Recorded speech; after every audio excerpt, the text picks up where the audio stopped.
Madame, Monsieur, bonsoir. Bienvenue dans ce numéro du Club de la Presse. Affaire Billon au PDCI-RDA. Encore un autre rendez-vous manqué. Fuite du cacao, des sanctions à l'encontre des hauts fonctionnaires de l'administration et militaires dans l'ouest du pays. On ira au Bénin pour la présidentielle 2026 qui sera le successeur de Patrice Talon. Nos invités pourront en parler. Je commence par les présenter. Félix Boni, bonsoir. Bienvenue Félix. Bienvenue également professeur Koné Diakalia. Bonsoir, professeur. Bonsoir docteur. Enseignant-chercheur à l'université Alassane Ouattara de Bouaké. Lanciné Bakayoko, bonsoir. Bonsoir Kolo Koulibaly. Bienvenue Lanciné, bienvenue. Michel Beta, bonsoir. Bonsoir docteur Kolo. Messieurs, je vous souhaite la bienvenue. Bienvenue dans le Club de la Presse.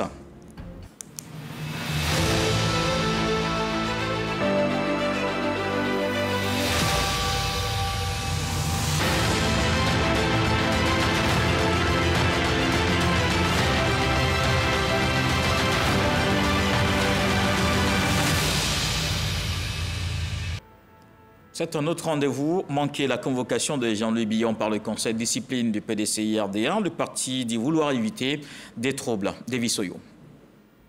Le jeu de cache-à-cache continue entre Jean-Louis Billon et sa formation politique, le PDCI-RDA. L'audience du délégué départemental du Parti démocratique du Côte d'Ivoire de Dabakala, prévue le mercredi 15 janvier dernier, a été reportée à une date ultérieure. Raison avancée, menaces circulant sur les réseaux sociaux ainsi que des informations concordantes faisant état de l'imminence de troubles à l'ordre public. Indique le courrier envoyé la veille à Jean-Louis Billon par le secrétaire exécutif en chef du PDCI-RDA, Dr Emou Sylvestre. Le lendemain, Jean-Louis Billon a contesté cette information, la qualifiant de fausse. Dans une autre déclaration, Jean-Louis Billon estime que seul le courrier émanant du Conseil de discipline lui est juridiquement opposable, avant d'annoncer un peu plus tard qu'il reste dans l'attente d'une nouvelle date. Pendant ce temps, Tidjane Thiam resserre ses rangs. Le vendredi 17 janvier 2025, le président du PDCI-RDA a nommé Maurice Kakou Gikawe comme son conseiller politique.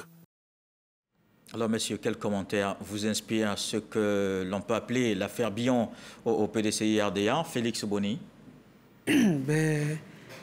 C'est même gênant de parler de l'affaire Billon parce que pour moi, c'est une affaire qui, au-delà d'un linge sale qu'on lâche en famille, est devenu un problème qui frise un problème de personnes parce que c'est devenu une question d'individus, Billon, Thiam. Alors que pour moi, c'est une formation politique qui se trouve à 9 mois des élections présidentielles qui aurait pu, sur la base de ces textes et de ces principes, régler ces problèmes de personnes, transcender les problèmes de personnes pour régler un problème familial et se préparer sereinement pour aller aux élections. Parce que pendant que tout ceci se passe, en face, les autres ne dorment pas. Les adversaires se préparent sereinement pour aller aux élections. Je ne crois pas qu'en 9 mois des élections, un parti politique sérieux soit à régler des problèmes de personnes en interne, se déchirer devant toute l'opinion. Alors si vous n'arrivez pas dans une Côte d'Ivoire qui a connu des moments de crise, si vous n'arrivez pas entre vous à vous entendre, je me demande bien qu'en sera-t-il demain. Est-ce que c'est avec cette image-là qu'on veut gouverner la Côte d'Ivoire? Ce n'est pas beau, ce n'est pas beau. Et ça fait 3 fois que cette convocation a été reportée. Les arguments qui ont été donnés, c'est qu'on voulait éviter une crise. Je me pose la question de quoi s'agit-il, de quelle crise s'agit-il? J'ai écouté un peu la conférence de presse du porte-parole du PDCI-RDA qui pense que ceux qui accompagneraient M. Billon pourraient venir créer des grabuges aussi. Je me demande bien si, à l'inverse, si c'était M. Thiam, est-ce qu'il n'y aurait pas des gens éventuellement qui seraient venus l'accompagner? Est-ce que venir accompagner quelqu'un qui vient à un procès, ça se passe souvent au palais de la justice, est-ce que ça crée des grabuges? Par contre, j'ai vu des loupards ou des personnes encagoulées qui protégeaient le siège du PDCI-RDA. Ce n'est pas le premier conseil de discipline. Moi, j'en ai assisté à plein et je n'ai jamais eu ce dispositif. Pourquoi un tel dispositif pour un problème aussi simple, un conseil de discipline qui entend quelqu'un et qui, après, prendra éventuellement une mesure et puis la vie continue. Alors, vraiment, je pense que c'est devenu des questions de passion, de radicalisation. L'affaire Billon, sa candidature déclarée est en train de déchaîner beaucoup de passion au PDCI, alors qu'il y a un conseil des sages qui aurait pu prendre en main ce dossier, qu'on n'arrive pas au niveau disciplinaire, que linge sale soit lavé, que ce parti soit aujourd'hui en train de se préparer sereinement pour les élections en 2020. L'ancien Bakayoko, le parti a évoqué les raisons, ça peut se comprendre. Moi, il y a beaucoup de raisons d'espérer. en l'avenir proche du PDCI, parce qu'aujourd'hui, le PDCI lui-même s'est rendu compte que Jean-Luc Billon n'est pas aussi minoritaire qu'il a voulu le faire croire. Parce que quand il lit le communiqué du PDCI RDA, il a dit pour des raisons de sécurité, ils vont suspendre la procédure. Ça veut dire que Jean-Luc Billon a quand même du monde derrière lui. Il y a une masse critique qui aurait pu faire basculer la situation dans la violence. Donc ça, c'est déjà un très bon point.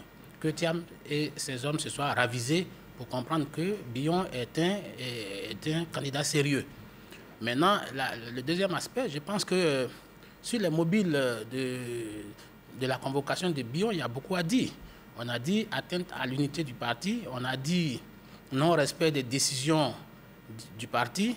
Je pense qu'ici, il y a une crise de démocratie au sein du PDCI et puis une qui découle elle-même d'une crise de légitimité des instances qui gouvernent aujourd'hui le PDCI. Et je crois que ce sont ces choses-là qu'il va falloir régler.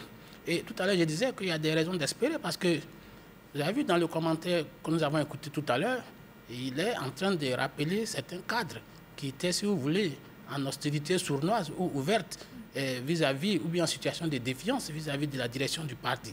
Je crois que ça, c'est une bonne chose, mais ça ne suffit pas. Parce qu'au PDCI, ceux qui sont en hostilité avec Thiam sont de deux ordres, à mon avis. Il y a certains qui veulent effectivement le respect des tests, et puis il y a d'autres qui veulent des positions de rente dans le parti. Je crois que la dernière nomination du 17 fait partie de ceux qui veulent des positions de rente, donc qui sont servis. Mais n'empêche qu'il reste encore ceux qui sont dans le principe, qui sont dans la préservation de la légalité. Et je crois que c'est ceux-là qu'il va falloir convaincre. Et ça, c'est un travail qui va se faire de façon collective. Parce que nous, pour la vitalité de la démocratie, il faut qu'il y ait un PDCI fort, pas un PDCI qui est en train de devenir un parti moribond, un parti très faible. Michel Bétan, est-ce que sur le cas Billon, qu'est-ce que vous pensez de ces rendez-vous qui ne se tiennent pas encore? Non, d'abord, avant de revenir sur le cas Billon, je crois que Bagago fait tellement d'amalgame qu'il faut au moins le ramener sur les raisons véritables de ce que vit le PDCI. Il parle de personnes qui sont dans une position de rente, je ne sais pas sur quelle base. Vraiment, il faut éviter ces jugements de valeur qui donnent l'impression que tu juges sans fondement. Parce que tu ne peux pas prédire de quelqu'un qui est dans une position de rente. Il ne t'a jamais dit ça. Maintenant, pour revenir au cas Billon, moi je veux être simple. Billon, c'est un militant du parti, un militant du PDCI, à qui le président du PDCI, lorsqu'il est arrivé, a offert le poste qu'il occupait par le passé, celui de secrétaire exécutif, chargé de la communication et autres. Billon l'a refusé. En dehors de ça, le président du PDCI, qui est toujours dans une dynamique de concilier les entités au sein du parti, a maintenu Billon à un poste de commission au sein de l'Assemblée nationale, qui appartient au PDCI, pour éviter éventuellement toute discorde avec ceux qui étaient là. Il maintient ce poste-là et subitement il sort quelques temps après pour fondre la direction du parti, le président et tous ceux qui sont au sein du parti en train de travailler. Moi, je crois qu'il a participé au congrès qui a vu l'élection de Thiam. Il était là-bas. Il a participé à toutes les étapes. Je ne sais pas d'où vient ses sorties intempestives. Moi, même si c'était pour éventuellement participer à la convention et puis espérer être choisi par le parti, mais c'est la plus mauvaise manière de le faire. Puisque ceux mêmes qui dirigent le parti, tu les attaques et tu espères que quand tu gagneras, ils vont te mettre la machine à disposition. Je crois que ce n'est pas la bonne attitude. Moi, avoir l'attitude de Billon, moi je me dis, il est d'une autre dimension qui n'est pas celle de travailler à l'unité du PDCI et à faire gagner le PDCI. Contrairement à d'autres... C'est quoi cette dimension? Non, mais ça se voit simplement. Parce que quand tu viens à une convocation du Conseil de discipline, n'oubliez pas, notre députée Yasmine Onyen, elle a été convoquée par le Conseil de discipline. Elle est députée de Cocody. C'est-à-dire, s'il y a des personnes qui peuvent l'accompagner, elle peut en avoir plus à Cocody que Billon.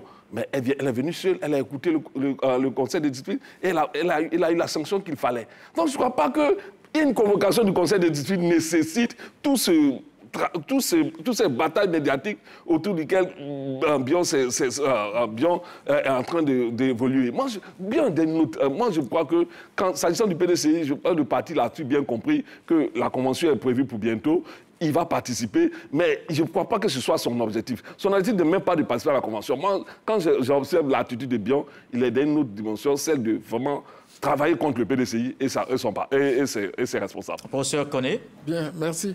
En fait, je pense qu'il ne faut pas perdre de vue les raisons qui fondent la posture de Bion aujourd'hui. Parce que quand Bion dit que, quand il y a cette crise justement, c'est parce que Bion veut briguer la magistrature suprême, qui de mon point de vue est le poste le plus important qu'une personnalité politique veut briguer. Quand on met le cas Bion et le cas Yasmina Ouonien sur le même palier, je ne suis pas d'accord. Encore qu'il ne faut pas perdre de vue aussi les arguments que Bion avance. Ce sont des arguments assez réels. Quand il dit que le choix sur lequel le PDCI veut porter sa candidature dans la perspective des élections de 2025, la personnalité qui a été choisie ne peut pas répondre aux aspirations des Ivoiriens à partir du moment où cette personnalité n'était pas dans le pays au moment, depuis près de 15...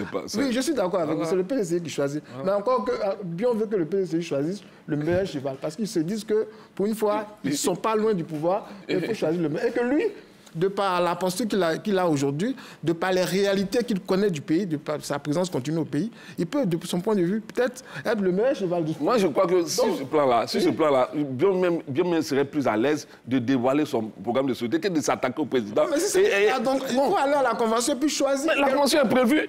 La convention est prévue, donc je ne vois pas où est le problème. Il faut aller donc à la convention et puis chercher peut-être une personnalité neutre pour gérer cette convention, parce que bien c'est Bion. Non, le PDCI a des personnalités. Tu ne vas pas me dire d'aller chercher une personnalité au RADP pour gérer la convention du PDCI. Non, pas du RADP. À l'intérieur du PDCI, mais c'est ceux, ils sont là. Ils sont là. Ils sont peut-être même pro-Bion qui peuvent gérer l'affaire. Si tu vrai que tu penses qu'il a la non, je ne dis pas de pro-Bion, pro-PDCI. Moi, je crois qu'il faut se limiter à la direction du PDCI qui organise en son sein tout ce qui concerne le PDCI. D'accord. Mais Félix Boni, Félix Boni, est-ce que finalement on ne perd pas du temps? Parce qu'octobre 2025, c'est bientôt. Et là, c'est ce que je disais au départ. On ne peut pas être en train de s'entre-déchirer à 9 mois des élections présidentielles, comme si le fauteuil présidentiel est taillé pour le PDCI-RDA. Il y a le RHDP, il y a le PPACI, il y a éventuellement Simone Gbagbo, Blé Goudé qui se prépare. Pendant que vous battez, que le PDCI s'entre-déchire en interne, les autres se préparent. Je rejoins le professeur tantôt. Le cas Bion est totalement à distinguer du cas Yasmina. C'est un candidat aux élections présidentielles. On parle d'une convocation au Conseil de discipline. Une convocation au Conseil de discipline. Sauf que c'est pas le même enjeu. Mais quel enjeu? L'enjeu, c'est la convention. Pour l'instant. Ce qu'on va faire, on laisse Boni terminer. Beta, vous aurez la parole tout à l'heure. Sauf que cette fois-ci, le Conseil de discipline ne convoque pas quelqu'un, il convoque quelqu'un qui est dans une posture de devenir président de la République et que les décisions du Conseil de discipline ne restent pas en interne au PDCI. C'est tous les Ivoiriens qui sont informés parce que quand ça va finir, ce sera médiatisé et que la personne a le droit de se défendre vis-à-vis de tous les Ivoiriens parce que l'électorat pour la présidence en Côte d'Ivoire, ce n'est pas les électeurs du PDCI, ce n'est pas les militants, c'est tous les Ivoiriens. Alors c'est une question d'image, je défends mon image. Et quelqu'un qui est candidat aux élections présidentielles a des partisans qui viennent, mais il suffit de prendre des dispositions en interne éventuellement pour l'accueillir. Je ne crois pas que les partisans ou ceux qui soutiennent les supporters de M. Bion veuillent faire du grabuge au PDCI et que cela sera à la bonne image de leur mentor. Ce n'est pas possible.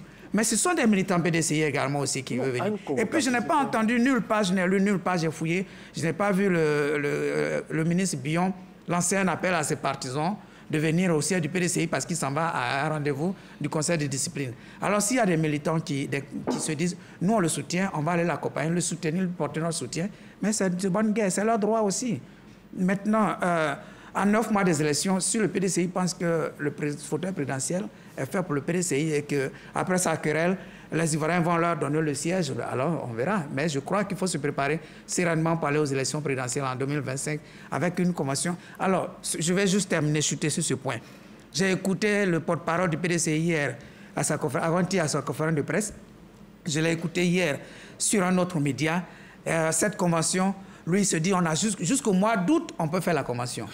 Alors, vous pensez que quand le monsieur il va rester sans faire de pré-campagne jusqu'à la convention, et puis si c'est lui qui est désigné à la convention, comment les Ivoiriens sauront ce qu'il a, qui il est, et comment mais il est obligé d'aller en campagne. Aujourd'hui, il fait la campagne aussi bien pour la présidentielle qu'aussi pour la convention, pour que les secrétaires de section puissent le choisir comme le meilleur. C'est pourquoi ces propos, en se comparant à M. Thiam, ce sont des propos de campagne.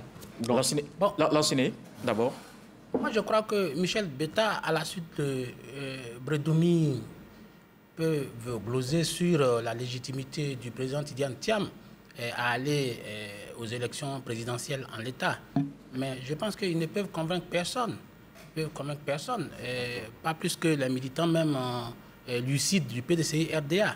C'est les militants qui ont choisi Thiam. Je ne comprends pas pourquoi le PDCI veut inhiber une valeur sûre que représente Jean-Luc Billon au sein du PDCI. Parce que les arguments que Jean-Luc Billon mobilise, ce sont des arguments assez raisonnables. Il y a une crise de confiance qui est aujourd'hui installée entre lui et la direction actuelle du PDCI. Tout au plus, si on met en place une commission électorale indépendante au sein du PDCI, oui, je peux comprendre que Billon puisse partir dans cette direction.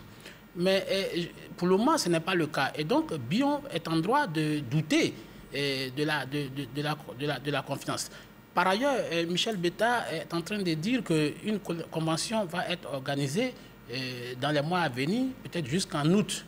Mais écoutez, ça n'échappe à personne, en tout cas tous ceux qui regardent avec un œil bien avisé, avec des lunettes sans œillet, la vie politique au PDCI, tout le monde sait que cette convention, Thiam veut s'en servir comme rampe de départ à sa campagne, parce qu'il est évident qu'il veut utiliser les moyens du parti pour pouvoir mobiliser les gens et une sorte de pré-campagne dont Billon ne peut pas se prévaloir dans sa position actuelle. Donc, pour moi, si on veut organiser une convention, cette convention ne peut pas être organisée jusqu'en août. On peut l'organiser ici et maintenant pour que tous les candidats, en tout cas tous ceux qui prétendent à la direction du...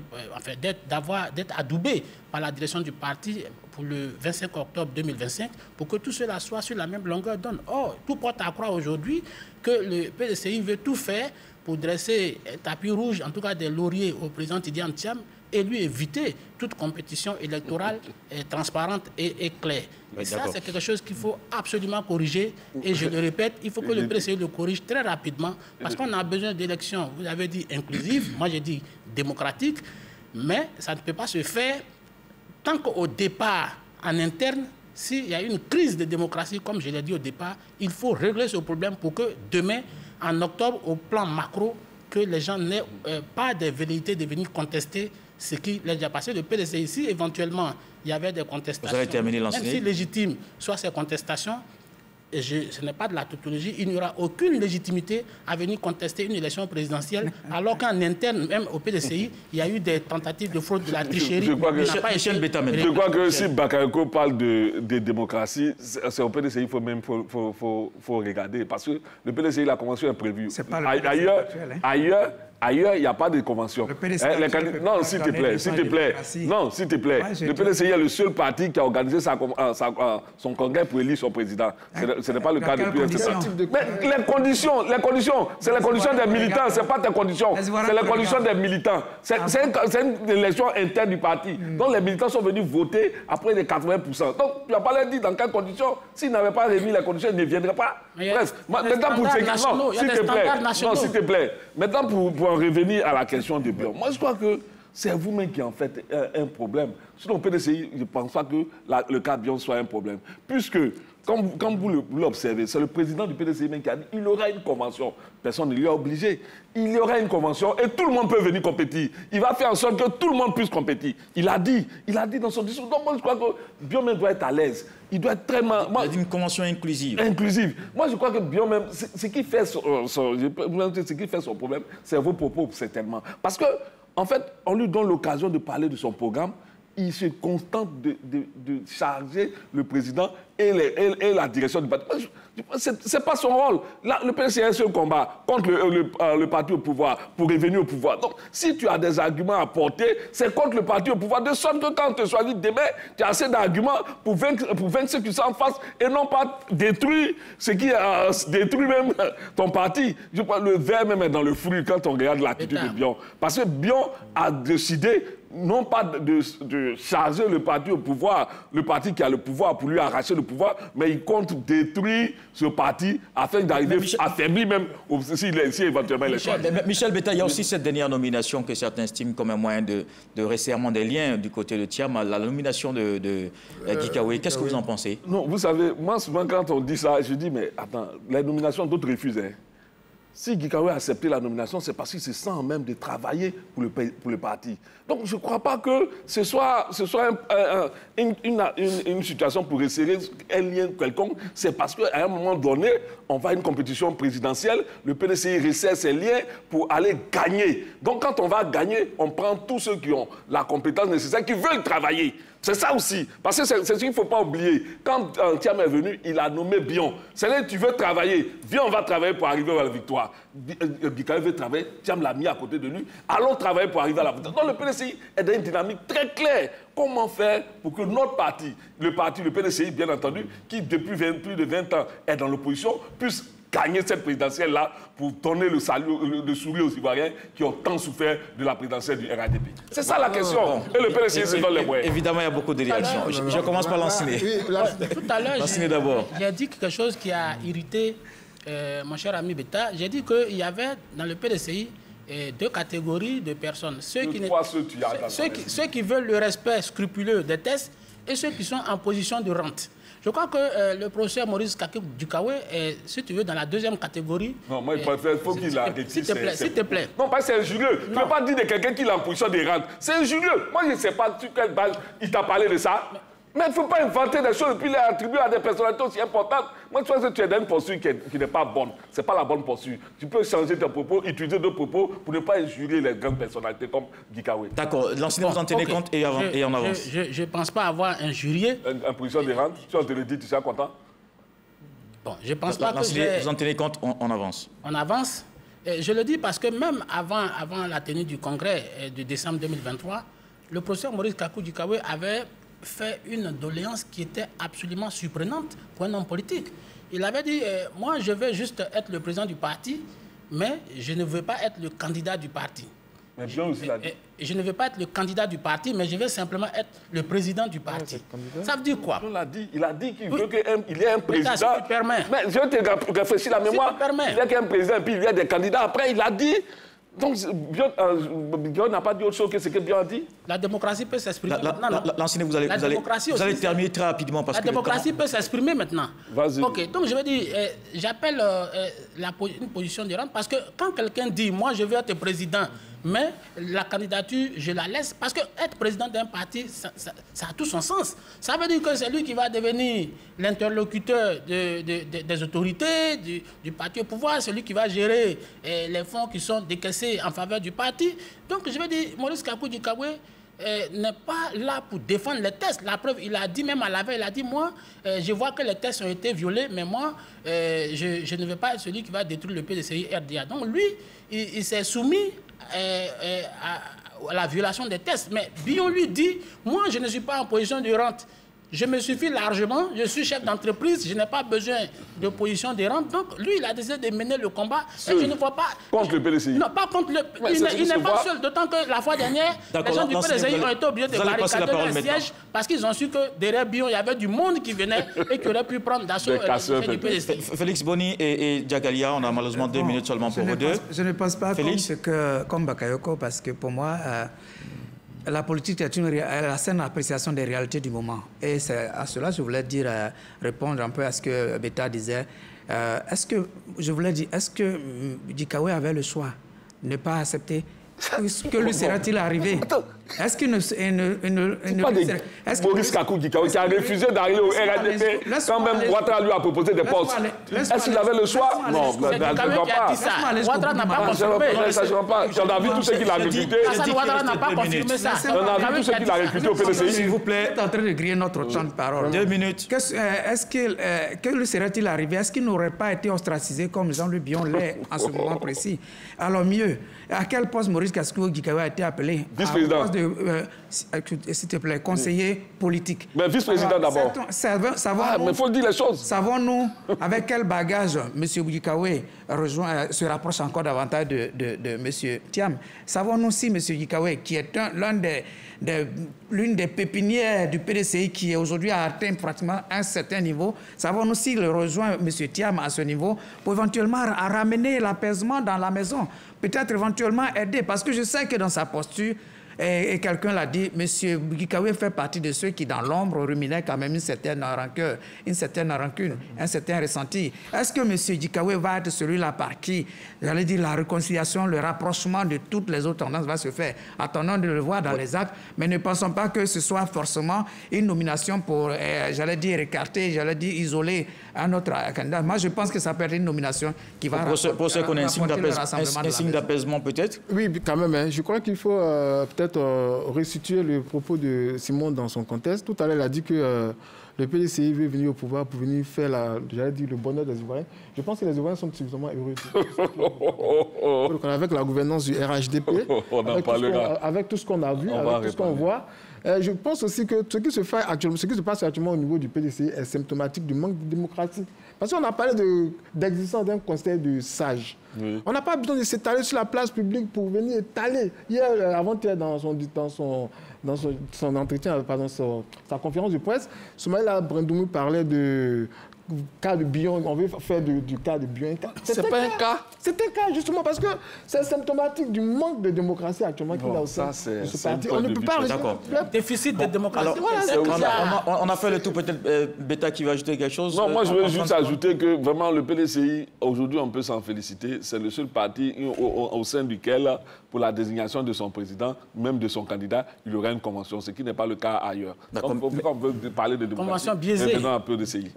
Très rapidement sur le deuxième sujet, merci, messieurs. En sous-préfet des forces de défense et de sécurité relevés de leurs fonctions dans l'ouest du pays, ils se sont rendus coupables, en tout cas selon le communiqué, de fuite des produits à l'extérieur. David Soyo. La lutte contre la fuite des produits agricoles de rente s'intensifie. L'opération Verrou 322 a permis de démanteler un vaste réseau impliquant des autorités administratives et militaires dans l'ouest de la Côte d'Ivoire. Elles sont accusées d'être impliquées dans l'exportation illégale de produits agricoles vers un pays voisin. Il s'agit du préfet du département de Sipilou, le commissaire de police de la dite ville, le chef du détachement des Fassi, le commandant de la brigade de gendarmerie et le chef du bureau des douanes. Des sanctions administratives ont été immédiatement prises à l'encontre des mises en cause. Elles ont été relevées de leurs fonctions. Le 16 janvier dernier, le procureur de la République s'est saisi de l'affaire. Une information judiciaire a été ouverte pour des faits de corruption, exportation illicite de produits agricoles soumis à agrément et blanchiment de capitaux. Les investigations se poursuivent. Pour l'heure, 10 personnes ont été épinglées, dont des agents publics. Spécialiste en économie va réagir en premier. Lanciné Bakayoko, c'est un signal fort parce que c'est un problème depuis un certain temps. Oui, c'est un signal fort, mais j'avoue toute ma gêne devant cette situation qui implique des autorités publiques, des dépositaires de l'autorité publique qui, en principe, sont en charge de la défense des populations. Et là, j'avoue que c'est une situation de gêne extrêmement tenace qui me ronge en voyant ça.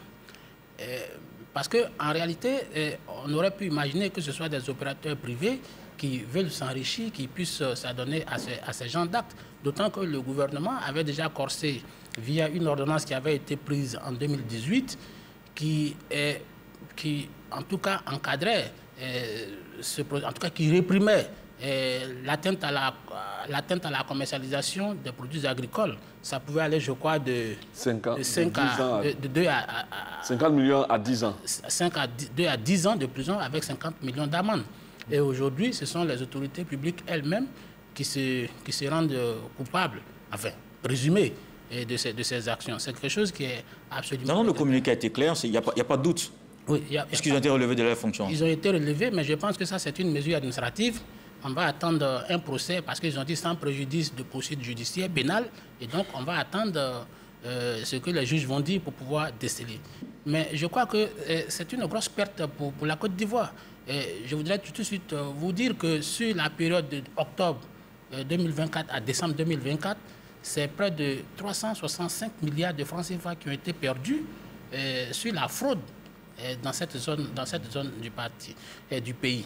Vous savez, sur l'autre côté de la frontière, c'est des gens qui font essentiellement du riz et du maïs. C'est-à-dire à Guéasso, à Tunkarata, à Gama, à Nzo, tout ça, ce sont des sous-préfectures guinéennes qui, elles, ne font que du maïs et du riz. Mais dans ces dernières années, on a vu qu'il y a des magasins qui sont complètement inondés parfois de produits ivoiriens, même si j'admets que le cacao est payé quasiment à près de 5 000 francs aujourd'hui en Guinée, le kilogramme. Ça peut être incitatif, mais il faut qu'on finisse par nous inculquer une certaine des valeurs républicaines, des valeurs de citoyenneté qui doivent être portées par ceux qui ont été interpellés dans le cadre de cette affaire. Bon, ce n'est pas seulement propre à la Côte d'Ivoire, parce que c'est le sens inverse, par exemple au niveau du Libéria, où le cacao se vend aujourd'hui entre 1 600 et 1 700 francs le kilogramme. Donc les producteurs libériens sont en train de faire venir leurs produits, venir les vendre à Grabo, à Dogbo, à Djurutu et quelquefois même vers Tabou, où ils viennent vendre leurs produits. Donc c'est un phénomène qui demande qu'il y ait beaucoup plus incitatifs. Mais ce qui est gênant, c'est que ça vient des autorités publiques. Et ce n'est pas le seul point. Le seul secteur où il y a de la fraude. Il y a l'orpaillage clandestin, par exemple.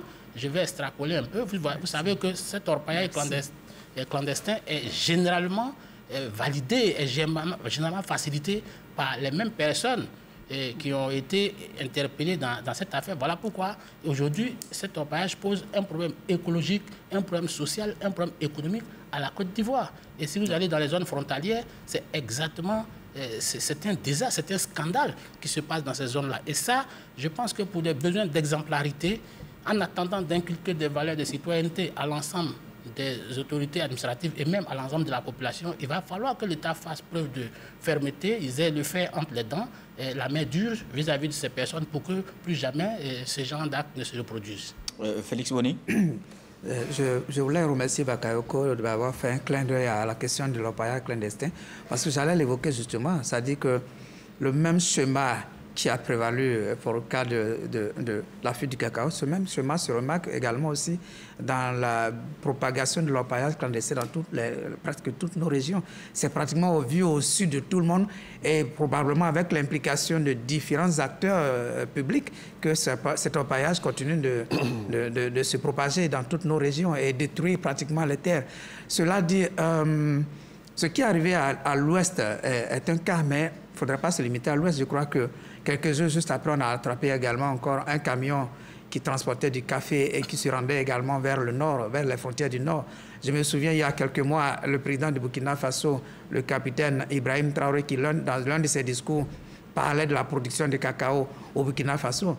Je me demande bien si vraiment il y a des terres suffisamment fertiles pour produire le cacao au Burkina Faso.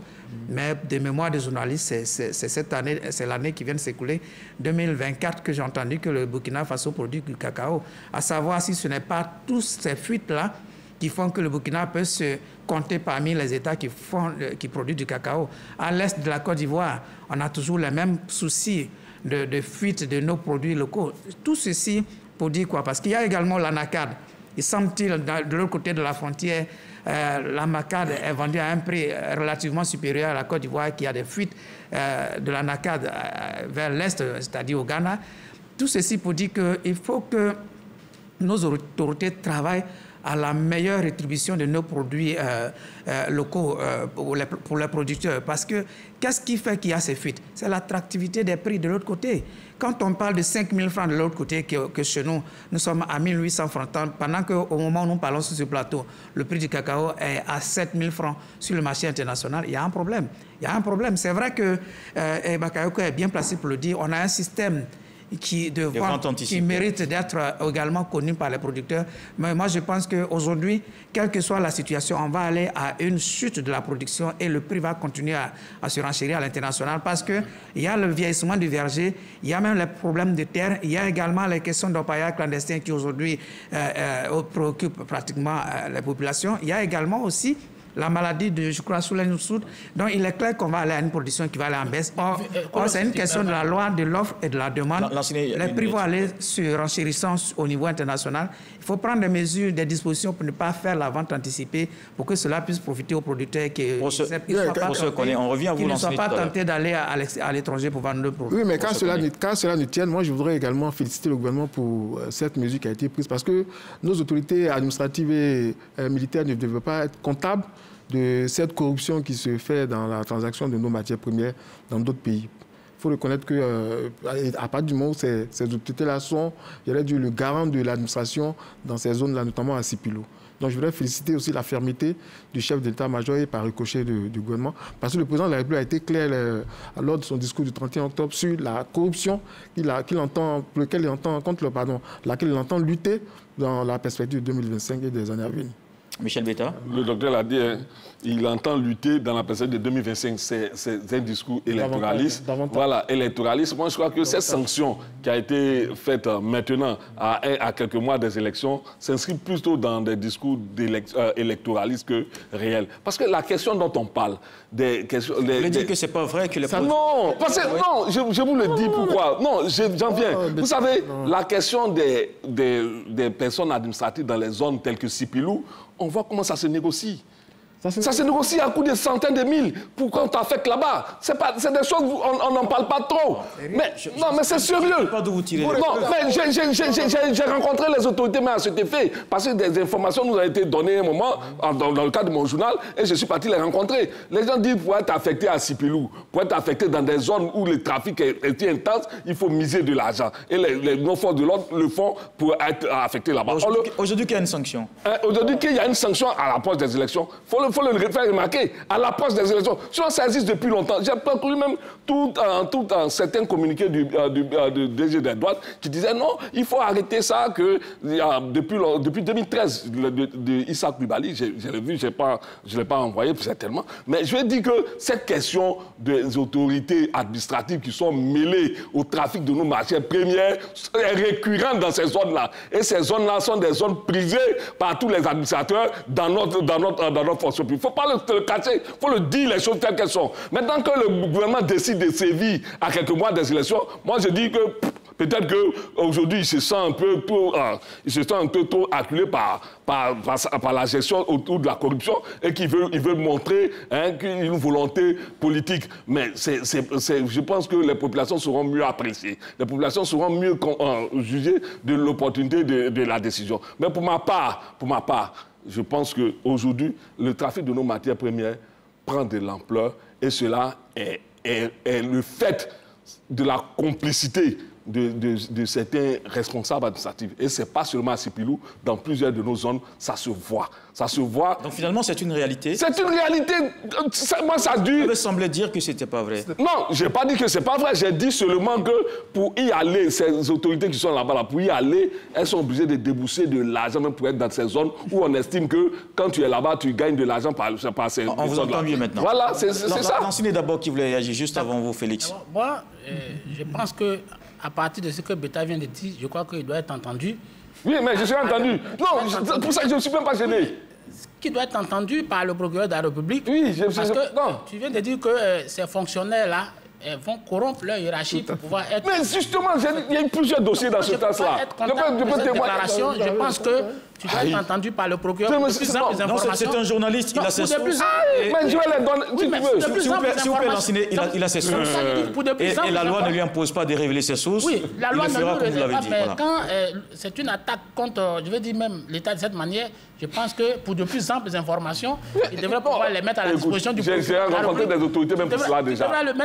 Mais il faut le mettre à la disposition du procureur pour qu'il puisse continuer ses investigations pour voir la racine du mal.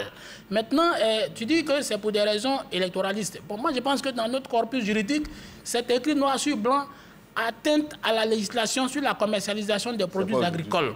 Ça, c'est écrit dans le corpus juridique. Ça veut dire que l'État lui-même a déjà pris conscience de cette affaire et que c'est donné dans l'arsenal juridique les moyens déjà de combattre cela. Et je pense que ce n'est pas aujourd'hui, chaque fois quand vous allez à la douane, vous voyez tous les jours qu'on arrête des gens avec des produits en train d'être cherchés à sortir du pays. Ça veut dire que la lutte, elle est multiforme, elle est permanente. Sauf que cette fois, il y a eu une médiatisation peut-être plus forte ou bien qu'on a constaté l'implication des autorités. Parce que par le passé, cette violation de la loi sur le commerce des produits agricoles était faite par des opérateurs privés, par des opérateurs économiques. Donc aujourd'hui, la mesure est forte et la seule exception, je termine par là, le seul changement, c'est qu'on a impliqué, en tout cas on a interpellé des autorités publiques. Maintenant tu dis que, je termine par là, que ça a des visées électoralistes. Bon, moi je suis un peu surpris qu'on fasse une corrélation entre les élections qui auront lieu dans 10 mois et une action qu'on devait saluer en principe, une action qu'on devait saluer. Il n'y a pas de corrélation. Depuis longtemps. Parce que ça ne changera rien à la volonté des Ivoiriens de maintenir Alassane Ouattara au pouvoir ou non, de le maintenir ou non, ça ne changera rien. Les Ivoiriens ont déjà une idée claire. S'ils veulent l'enlever, ils l'enlèveront. S'ils veulent le maintenir, ils le garderont. Mais je pense que ce n'est pas cet acte qu'on devrait normalement saluer, applaudir des deux mains, qu'on va venir vilipender cet acte-là pour pouvoir en atténuer la portée. Je crois que ça, ce n'est pas républicain. Félix Boni. C'est plus républicain que moi, quoi. Je voudrais appeler Bakayoko à la confraternité aussi, parce que ça n'appartient pas de demander au procureur de l'entendre. Non, mais il est dans son rôle. Hein, il sait, lui, mieux que quiconque, s'il doit entendre Beta ou pas. Ce qui étant dit, moi, je pense, Beta, c'est vrai, nous sommes en année électorale et que ce que tu dis peut être un coup d'éclat politique, électoraliste, ce n'est pas impossible. Toujours est-il qu'il y a la DAI qui dit que tous les jours pour le propriétaire, le voleur, un jour pour le propriétaire. Un fait est certain, des gens ont été interpellés, d'autres ont été relevés de leurs fonctions, ils ont été relevés de leurs fonctions. Ça, c'est quelque chose à saluer. Si même tous les jours, il y a des fuites de cacao, de produits locaux qui, à travers nos frontières, que pour une fois, il y a eu cette action, je crois que c'est une action à saluer. Et c'est pourquoi j'ai remercié Bakayoko de l'avoir étendu à la question de l'orpaillage clandestin. Dans ce domaine aussi, il se trouve qu'il y a des personnes qui jouent les complices de ces orpailleurs clandestins. On souhaiterait que dans ce domaine aussi, on y mette de l'ordre. Que ce soit en année électorale ou pas, il faut mettre de l'ordre dans le pays. Et moi, je salue l'action qui a été menée. Et il faudra que ce soit généralisé dans tous les domaines possibles. Si en année électorale, on doit donner des bons exemples, qui peuvent servir à ceux qui vont être élus, fussent-ils les candidats du pouvoir ou les candidats de l'opposition, et que cela puisse devenir un bon réflexe pour le pays, tant mieux. Mais il n'y a pas une période précise pour poser les bons actes. Et moi, je pense qu'il faut saluer ce qui a été fait. Je voudrais rappeler également que dans le communiqué du porte-parole du gouvernement, le ministre Amadou Koulibaly, il a dit que justement, ce n'est pas qu'il n'y a pas de sanctions, mais sauf qu'il a dit qu'on ne communiquait pas suffisamment là-dessus. Donc, pour une fois, le gouvernement a décidé de communiquer suffisamment sur la fuite des capitaux vers d'autres pays. La fuite des produits. Vers d'autres pays. Et c'est ce qu'il a dit. Nous sommes en année électorale, c'est là qu'il décide de communiquer suffisamment. Donc, on peut au moins le signaler quand même. Moi, c'est ce que je veux vous faire comprendre. On peut quand même le signaler. Et vous l'avez dit. Oui, je l'ai dit. Mais Beta, il a le droit d'être en campagne aussi. Hein. Tout de même, quand même. On en dira plus peut-être plus tard, puisque les poursuites judiciaires sont en cours aussi. Oui. Malgré ces mesures provisoires, peut-être. On attendra la suite et on en reparlera certainement ici dans le Club de la Presse. Le temps de passer au troisième sujet qui nous emmène au Bénin. Règne donc une ambiance pré-élection présidentielle en 2026. La majorité présidentielle tenue par Patrice Talon garde encore le silence. Aucune initiative. Qui donc, après Talon, Davis Oyo? Imbroglio autour du successeur pressenti du président béninois. L'influent homme d'affaires et ancien proche de Patrice Talon, Olivier Boko, ainsi que l'ex-ministre des Sports, Oswald Omeki et 4 autres personnalités sont accusés de complot contre la sûreté de l'État et de corruption d'agents publics. Arrêtés dans la nuit du 23 au 24 septembre 2024, ils auraient tenté de soudoyer le commandant de la garde républicaine afin qu'il n'oppose aucune résistance dans une tentative éventuelle de prise de pouvoir. Le mardi 4 janvier 2025, Olivier Boko et Oswald Omeki ont comparu devant la Cour de répression aux infractions économiques et du terrorisme pour la confirmation des charges. Le 21 janvier prochain s'ouvrira à Cotonou leur procès. En attendant le procès, les Béninois sont partagés. Certains condamnent la tentative de putsch, pendant que d'autres parlent de coup monté et affirment qu'Olivier Boko paie le fait d'avoir affiché trop tôt ses ambitions présidentielles. Alors, l'ancien Bakayoko, ça ne va plus entre cet ami et frère de Patrice Talon, Olivier Boko, qui avait des ambitions pour la présidentielle de 2026. Mais c'est surtout cette opinion au Bénin qui estime que Patrice Talon ne veut pas qu'on parle de l'après-Talon. Bon, tout porte à le croire. C'est vrai, Olivier Boko était un ami très proche. En tout cas, il était dans le premier cercle du président Talon. Et ceux qui pensent que Patrice Talon ne veut pas entendre d'un successeur à lui-même, bon, moi je peux comprendre, parce que quand tu regardes la vie politique au Bénin, il est vrai aussi que tous ceux qui ont eu des velléités de cette nature sont soit en exil, soit en prison. Je peux vous en citer une pléthore.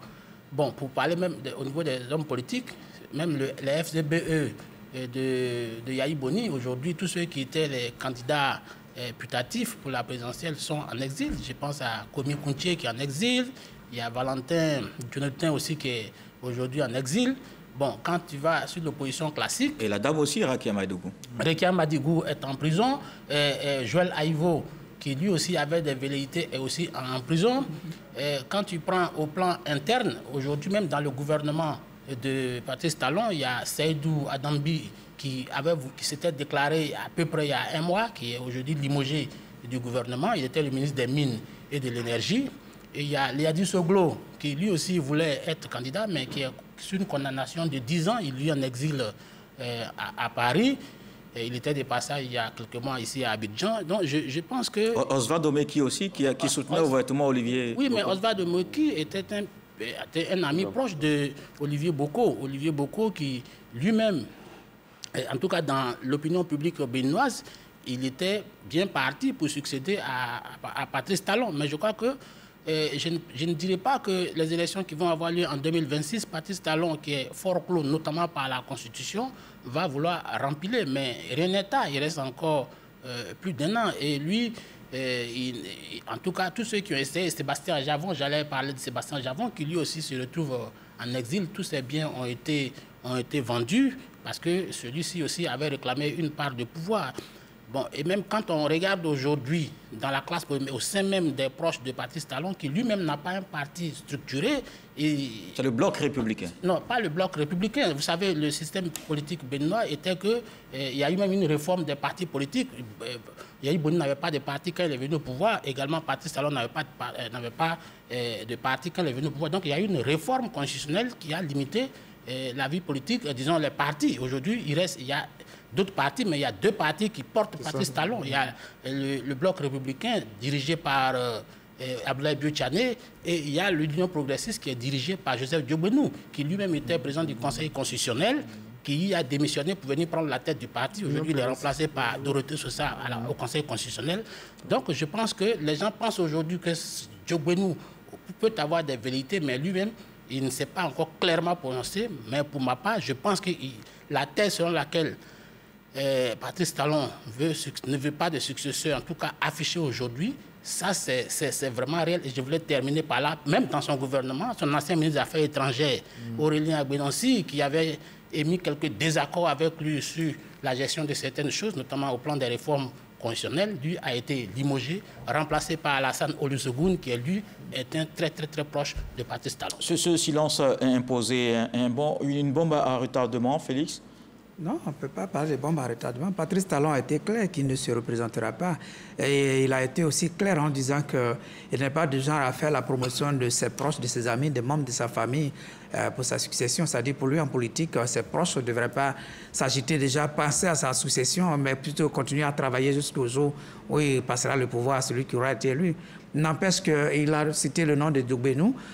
N'empêche que dans son nombre, on voit des personnes comme Diogbenou qui a démissionné de son poste, qui se retrouvait à une posture aujourd'hui où quand il ne fait pas beaucoup de bruit, mais on sait qu'à partir de 2025, vers la fin 2025, il va davantage s'afficher et avec lui le soutien de Abdoulaye Bio-Tchané, dont le parti, le bloc républicain à la tête duquel il se trouve également, est un bloc qui se prépare éventuellement pour soutenir celui qui va succéder à Patrice Talon. Quand vous regardez du côté de l'opposition, il n'y a plus personne. C'est une opposition pratiquement décapitée. Éric Yamadoko qui se retrouve en prison, Joël Aïvo et tout.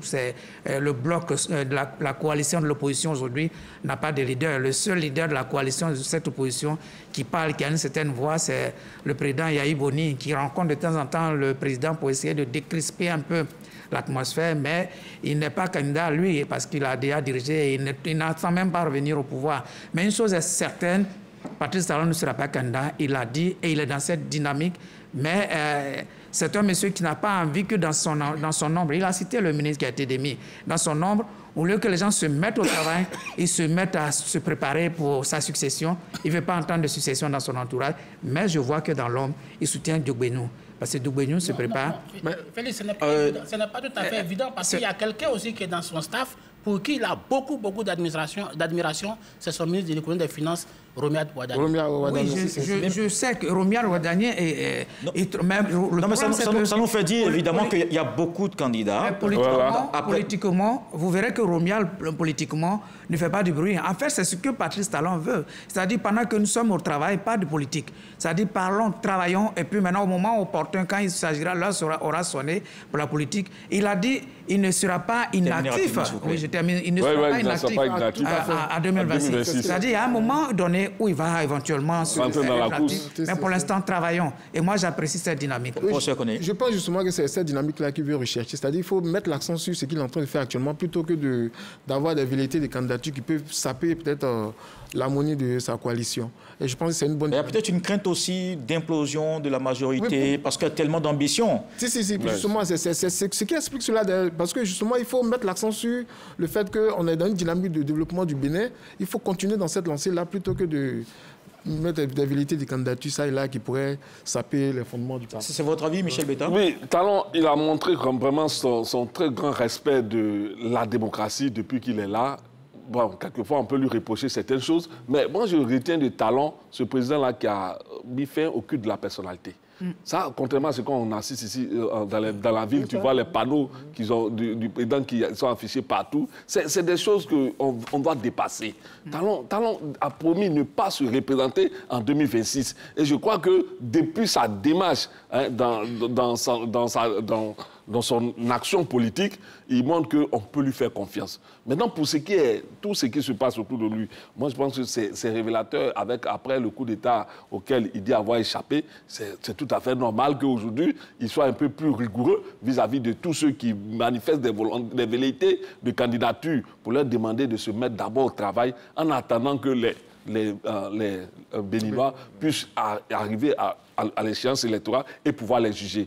Aujourd'hui, le Bénin donne à espérer que vraiment, à la suite du Sénégal, il sera un exemple de démocratie et c'est ce que nous souhaitons pour notre Afrique. Le Bénin qui a d'ailleurs cité comme un exemple de démocratie, justement. Moi, je suis... vous avez donné un blanc-seing à Patrice Talon. Je crois que c'est de votre droit. Oui, c'est de votre droit. Et moi aussi, je suis très admiratif de sa gouvernance parce qu'aujourd'hui, quand tu arrives au Bénin, il y a effectivement, comme en Côte d'Ivoire, il y a un énorme travail qui est fait. Et ça ressemble trait pour trait à ce qui se passe en Côte d'Ivoire. D'ailleurs, il était venu prendre des conseils auprès du président Alassane Ouattara ici, il y a 2 ou 3 ans. Et même avant, il était venu voir et il s'est beaucoup inspiré de la gestion de son aîné, du modèle ivoirien, de la gestion du président Alassane Ouattara. Mais je pense qu'il ne faut pas donner aussi un blanc-seing à Patrice Talon parce que je comprends qu'il peut chercher à resserrer les liens autour de lui dans son camp politique, mais je ne peux pas comprendre qu'il veuille aussi réguler l'opposition. Parce qu'aujourd'hui, tous ceux qui sont dans l'opposition, en tout cas tous ceux qui ont affiché leur volonté de lui succéder, je l'ai dit, soit en exil, soit en prison. Aujourd'hui, il n'existe pas un seul Béninois qui soit vraiment un vrai opposant au régime de Patrice Talon, parce que Yahi Boni qui est là, qui dirige aujourd'hui un nouveau parti qui n'est plus les Forces Cori pour un Bénin émergent, qui dirige maintenant les Patriotes. Aujourd'hui, Boni Yahi n'est plus candidat à une élection, il est dans une voie pastorale, et donc aujourd'hui, il n'existe plus du tout d'opposition, et ça, ce n'est pas nécessairement à l'honneur du président Patrice Talon. La dernière réaction sur la question, Félix. Patrice Talon, ce n'est pas un acteur politique, c'est un homme homme d'affaires qui est arrivé au pouvoir. Il ne voudrait pas que la politique sape ses actions de développement. Et moi, j'y suis allé, j'ai vu ce Bénin qui est en train de changer. Cependant, il faut le noter, même s'il y a quelques restrictions que l'opposition est en train de négocier par rapport au code électoral qui est un peu quand même assez serré pour permettre à une opposition d'éventuellement avoir... Pensez au parrainage et le parrainage éventuellement aussi. Et puis les articles 132 et 142, je crois, de la Constitution qui sont quand même assez serrés pour 132 et 146 nouveaux qui quand même restreignent un peu les chances de l'opposition de pouvoir avoir une candidature sérieuse en 2026. Mais je pense qu'il est bon pour lui de vraiment contrôler l'action gouvernementale en faisant en sorte que la politique ne vienne pas vraiment déranger le développement. Il y aura un moment pour faire la politique. Et quand le moment viendra, tout le monde sera dans le jeu politique. Éventuellement, des dispositions seront prises pour permettre à la démocratie béninoise de continuer à éclore comme c'est le cas au Sénégal. Il y a des restrictions démocratiques. Pardon, les médecins et le personnel soignant, notamment les infirmiers, n'ont plus droit de grève. Et ça, je pense que c'est des restrictions. C'est pour les emmener à travailler. Qui ne sont pas un vivier. Je pense que chez nous, en Côte d'Ivoire, on a eu la grève sociale. Qui ne nourrissent pas la démocratie. Ce sera bon pour aujourd'hui. Merci. Pour que le Bénin soit au travail et non pas en train de faire la politique. Merci Félix Boni, Lansine Bakayoko, professeur Koné Diakalia. Et merci Michel Betta. Messieurs, merci d'avoir été là ce soir. Merci de nous avoir suivis. Et on se dit à dimanche pour un autre numéro du Club de la Presse.